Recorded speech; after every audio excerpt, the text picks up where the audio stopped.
साथियों, मैं जया भारत आप सबको हाथ जोड़ कर प्रणाम करती हूँ। और मैं कहना चाहती हूँ कि इतना तानाशाह प्रधानमंत्री कोई आज तक नहीं हुआ।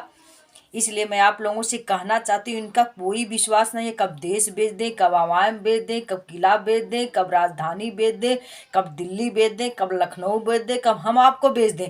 क्योंकि ये किसी के मानने वाला इतना तानाशाह प्रधानमंत्री हमने आज तक नहीं देखा। इतनी मीडिया पर चर्चा हुई, इतनी हर जगह चर्चा हुई कि राष्ट्रपति जी को ले करके आइए, राष्ट्रपति जी ही करेंगे क्योंकि आप लोकतांत्रिक आदमी हैं। आप हर धर्म का सम्मान करेंगे क्योंकि आप लोकतंत्र से चुनाव जीते हैं, आप जनता से चुनाव जीते हैं। हिंदू मुस्लिम सिख ईसाई सबकी एकता कायम रखना है।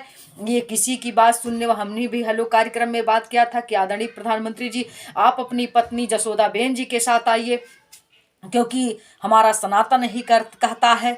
और मर्यादा पुरुषोत्तम रामचंद्र जी का जब वहाँ स्थापना होगा तो उस स्थापना दिवस में आप देख रहे हैं उनकी पत्नी सीता मैया भी साथ में रहेंगी। तो आप भी देश के प्रधानमंत्री हो, अपनी पत्नी जी को साथ लेकर आओ। लेकिन ये किसी की बात सुनने वाले नहीं हैं। आपको बता दें, राष्ट्रपति का भी आह्वान किया गया, वो भी इधर करते इन कान में तेल डाले हैं। जनता की आवाज़ जो नहीं सुनता है वो लोकतंत्र कैसा, जो जनता की बातों को विचार ना करे वो देश के लोकतांत्रिक प्रधानमंत्री कैसा। ये तानाशाह है, ये बिल्कुल निष्ठुर और क्रूर व्यक्ति हैं।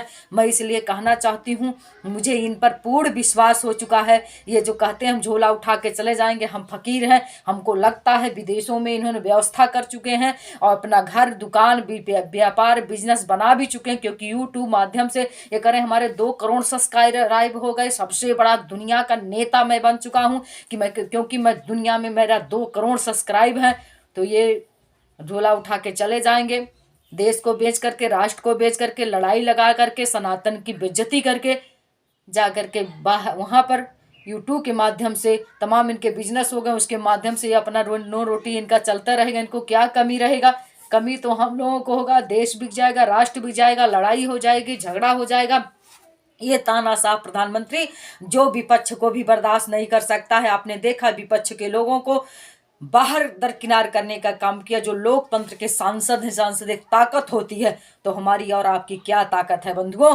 इसलिए मैं आप लोगों से कहना चाहती हूँ, लोकतंत्र को बचाने के लिए संविधान अभी आया है। कलकत्ता लाइब्रेरी में एक संविधान मिला है, जिस संविधान में 11 पेज ऐसे जोड़े गए हैं जो संविधान में है ही नहीं, और 11 पेज खत्म कर दिए गए हैं। उस पर तमाम बवाल हो रहे हैं। प्रधानमंत्री ने कुछ भी अभी अपना ज्ञापन नहीं दिया, न कुछ बोला, क्योंकि ये प्रधानमंत्री जी का ही आरएसएस का किया धराया हुआ है। इसलिए मैं आप लोगों से यही कहना चाहती हूँ, सजग रहो, तैयार रहो, शिक्षित बनो, संगठित बनो, संघर्ष करो, आगे बढ़ो और सोच विचार करके पग रखो। और आने वाले समय बड़ी ही दर्दमयी और बड़ी ही खूंखार आने वाला है। अगर दोबारा आदरणीय प्रधानमंत्री नरेंद्र मोदी जी ने शपथ ले लिया तिबारा, तो मैं आप लोगों से कहना चाहती हूँ, ये देश बिकने में 1 मिनट की देरी नहीं, क्योंकि देश का सौदा हो चुका है। ये किसी की बात नहीं मान। मैंने हेलो कार्यक्रम में बात किया था कि आप आइए, आपका स्वागत है अयोध्या में, लेकिन आप अपनी पत्नी के साथ आइए, उसको भी नहीं सुना। फिर दोबारा हमने कहा अगर पत्नी के साथ नहीं आते हैं तो आप ना आइए तो भी अच्छा रहेगा, क्योंकि लोकतंत्र में आपकी बहुत जरूरी नहीं है अयोध्या में आना।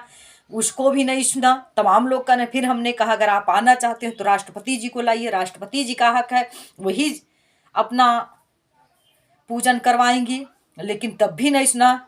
और जहाँ पर भगवान राम जी का स्थापना दिवस होगा वहाँ 5 लोग रहेंगे, एक योगी जी और एक मोदी जी, एक आरएसएस प्रमुख मोहन भागवत जी और एक आनंदीबेन पटेल जी और एक पुजारी, बाकी और कोई नहीं उसके अंदर रहेगा। आप विचार करो, यहाँ ये राम मंदिर के नाम पर मरने वाले, मंदिर वहीं बनाएंगे कहने वाले दलितों, पिछड़ों, आदिवासियों, समझो आपकी क्या भागीदारी वहाँ है? कुछ भी नहीं। एक आदिवासी महिला राष्ट्रपति है, उसको नहीं न्योता दिया गया। तमाम देश के आसपास पिछड़े दलित समाज के नेताओं को न्योता नहीं दिया गया, बुलाया नहीं गया। हालांकि वो जाएंगे क्योंकि राम सबके हैं, राम किसी के बाप के नहीं है। न अयोध्या किसी के बाप का, अयोध्या मेरा है क्योंकि अयोध्या मैं रहती हूँ। इसलिए मैं सबको कहती हूँ सब लोग आओ, लेकिन मेरा विचार था राष्ट्रपति के माध्यम से स्थापना हो।